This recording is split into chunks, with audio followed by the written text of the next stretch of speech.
ಬಸ್ಸಿಗೆ ಕೊಟ್ಟೋದ್ರೆ ನನಗೆ ಗೊತ್ತಿಲ್ಲ.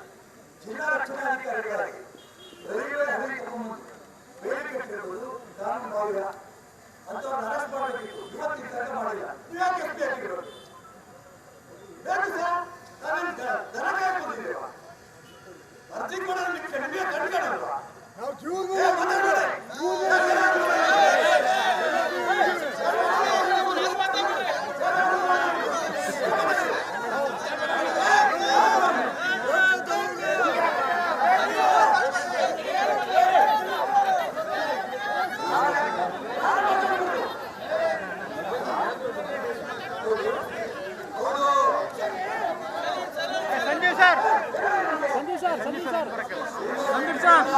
संजय सर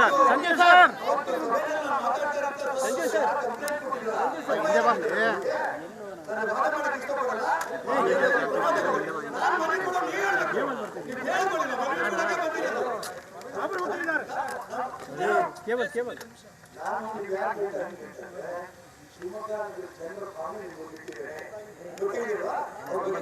कैमरा ಇದರಲ್ಲಿ ನಗರಾಭಿವೃದ್ಧಿ ಪ್ರಾಧಿಕಾರದ ಇಲಾಖೆಯಿಂದ ಬಂದಿರುವಂತಹ ವ್ಯಾಪ್ತಿಯಲ್ಲಿ ತುಂಬಾ ಕಷ್ಟವಾಗಿದೆ. ಆ ಜಾಗ ಒಂದು ಅವಕಾಶ ಇಲ್ಲ.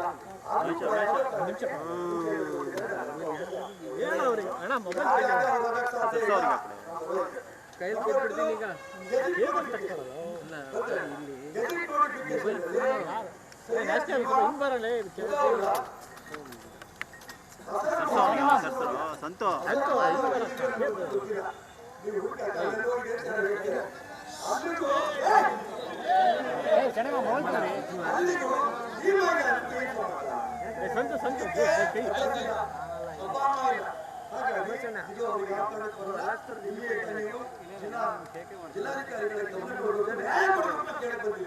ಮೂರನೇದು ನಿಮ್ಮವರೇ ಆಯುಕ್ತರು ಪತ್ರ ಬರೆದಿದ್ದಾರೆ.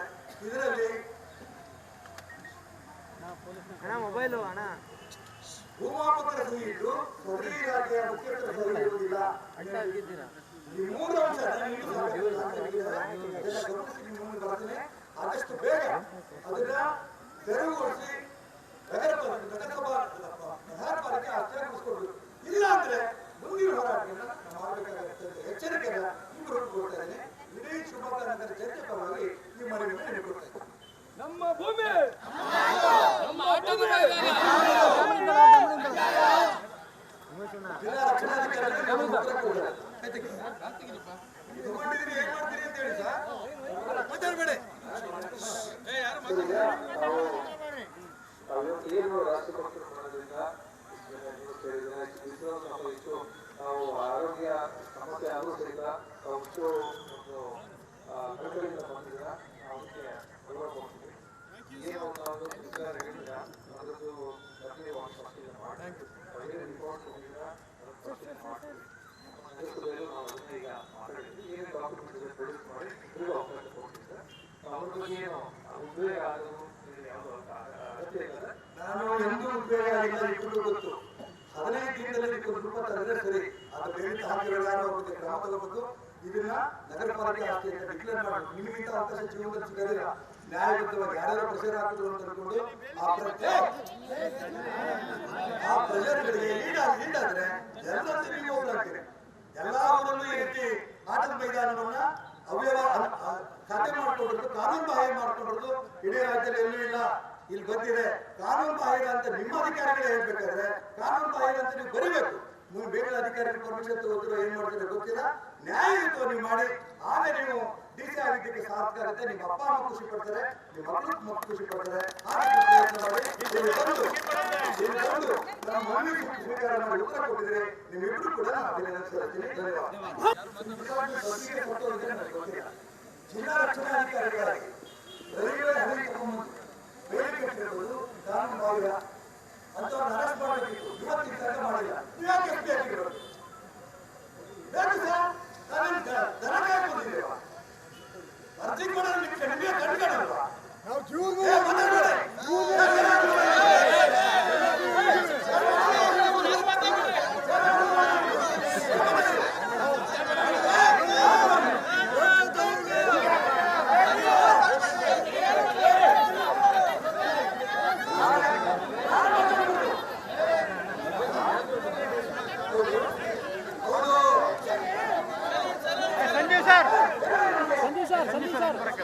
Sanjeev sir Sanjeev sir Sanjeev sir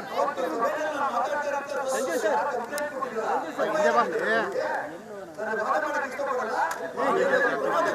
ನಾನು ಮನೆಗೆ ಕೂಡ ನೀವು ಹೇಳ್ಬೇಕು. ನೀವು ಹೇಳ್ಕೊಳ್ಳಿ, ನಾನು ಮನೆಗೆ ಬಂದಿರೋದು.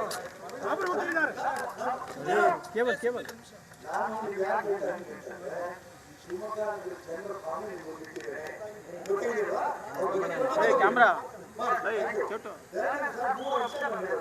ನಂಬರ್ 1 ಇದರಲ್ಲಿ ನಗರಾಭಿವೃದ್ಧಿ ಪ್ರಾಧಿಕಾರದ ಇಲಾಖೆಯಿಂದ ಬಂದಿರುವಂತಹ ಅಭಿಯಾನದಲ್ಲಿ ತುಂಬಾ ಸ್ಪಷ್ಟವಾಗಿದೆ. ಆ ಜಾಗ ಒಂದು ಆದ ಮೈದಾನ ಪ್ರೇಯರ್ ಮಾಡ್ತಾರೆ. ನಮಗೆ ಅವಕಾಶ ಇಲ್ಲ. ಆದ್ರೂ ಕೂಡ ಆ ಜಾಗ ಹೋಗಕ್ಕೆ ಸಾಧ್ಯ ಇಲ್ಲ. ಕೈಯಲ್ಲಿ ಕೊಟ್ಬಿಡ್ತೀನಿ ಈಗ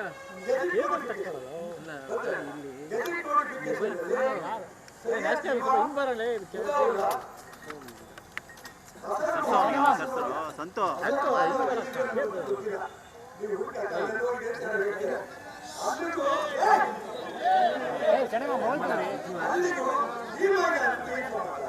ಸಂತು ಸಂತು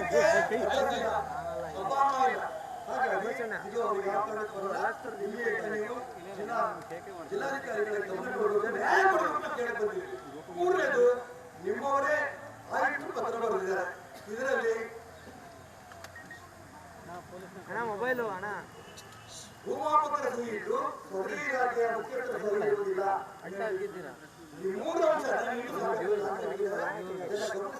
ಬರ್ತೇನೆ.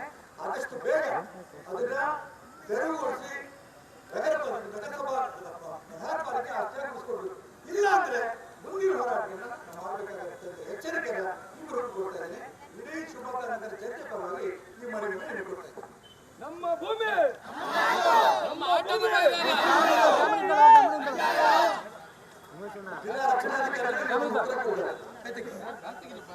ತಗೊಂಡಿದ್ದೀನಿ ಏನ್ ಮಾಡ್ತೀರಿ ಅಂತ ಹೇಳಿ ಸರ್ ಮಾತಾಡ್ಬೇಡಿ. ಏನು ರಾಷ್ಟ್ರಪತಿಗಳು ಮಾಡೋದ್ರಿಂದ ಹೆಚ್ಚು ನಾವು ಆರೋಗ್ಯ ಸಮಸ್ಯೆ ಆದರೂ ಸಹಿತ ಹೆಚ್ಚು ಒಂದು ಕಳಕಳಿಯಿಂದ ಬಂದಿದ್ದೀರ. ಅದಕ್ಕೆ ಹೋಗ್ತೀವಿ. ಏನು ನಾವು ಹೇಳಿದ ಅದರದ್ದು ಸ್ಪಷ್ಟನೆ ಮಾಡಿ ರಿಪೋರ್ಟ್ ಹೋಗಿದ್ದೀರಾ ಸ್ಪಷ್ಟನೆ ಮಾಡ್ತೀವಿ. ನಾವು ಅದನ್ನ ಈಗ ಮಾತಾಡಿದ್ವಿ. ಏನು ಡಾಕ್ಯುಮೆಂಟ್ಸ್ ಪ್ರೊಡ್ಯೂಸ್ ಮಾಡಿ ಇದು ಅವಕಾಶ ಕೊಡ್ತೀವಿ. ಅದ್ರ ಬಗ್ಗೆ ಏನು ಉದ್ವೇಗ ಆಗೋದು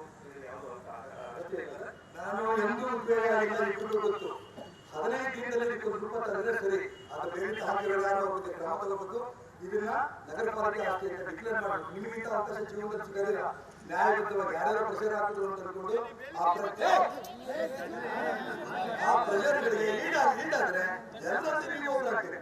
ಎಲ್ಲಾ ಊರಲ್ಲೂ ಈ ರೀತಿ ಆಟದ ಮೈದಾನವನ್ನ ಖಾತೆ ಮಾಡ್ಕೊಂಡ್ರು, ಕಾನೂನು ಬಾಹ್ಯ ಮಾಡ್ಕೊಂಡ್ರು ಇಡೀ ರಾಜ್ಯದಲ್ಲಿ ಎಲ್ಲೂ ಇಲ್ಲ. ಇಲ್ಲಿ ಬಂದಿದೆ ಕಾನೂನು ಬಾಹಿರ ಅಂತ ನಿಮ್ಮ ಅಧಿಕಾರಿಗಳೇ ಹೇಳ್ಬೇಕಾದ್ರೆ ಕಾನೂನು ಬಾಹಿರ ಅಂತ ನೀವು ಬರೀಬೇಕು. ನೀವು ಬೇರೆ ಅಧಿಕಾರಿಗಳು ಪರ್ಮಿಷನ್ ತಗೋತಿರೋ ಏನ್ ಮಾಡ್ತೀರೋ ಗೊತ್ತಿಲ್ಲ. ನ್ಯಾಯಯುತ ನೀವು ಮಾಡಿ ಆಗ ನೀವು ಡಿಸಿ ಆಗಿದ್ದಕ್ಕೆ ಸಾರ್ಥಕ ಆಗುತ್ತೆ. ನಿಮ್ಮ ಅಪ್ಪ ಅಮ್ಮ ಖುಷಿ ಪಡ್ತಾರೆ, ನಿಮ್ಮ ಮಕ್ಕಳು ಖುಷಿ ಪಡ್ತಾರೆ. ಹಾಗೆ ಪ್ರಯತ್ನ ಮಾಡಿ ನಮ್ಮ ಮನವಿ ಸ್ವೀಕಾರ ಮಾಡಿ ಉತ್ತರ ಕೊಟ್ಟಿದ್ರೆ ನಿಮ್ಮಿಬ್ರು ಕೂಡ ಅಭಿನಂದಿಸ್ತೀನಿ. ಧನ್ಯವಾದ.